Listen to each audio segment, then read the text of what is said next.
Hello from Bush Support. In this video, we will show you how to do general maintenance on your Bush Steam Mop. To add water to your steam mop, firmly pull the plug away from the main body. Then, using the cup provided, pour the water into the steam mop body, ensuring you do not fill past the max line. Once you have finished pouring the water, firmly push the plug back in. If you need to access the water filter, firmly pull it away from the steam mop body. If you are finding this difficult, use a flathead screwdriver to help release the water filter.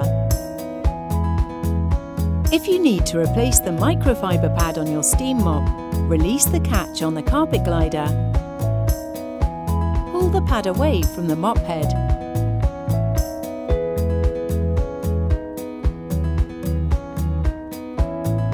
Gently apply the new pad and reattach the carpet glider. Maintaining your Bush Steam Mop is important to ensure that it works to its full potential.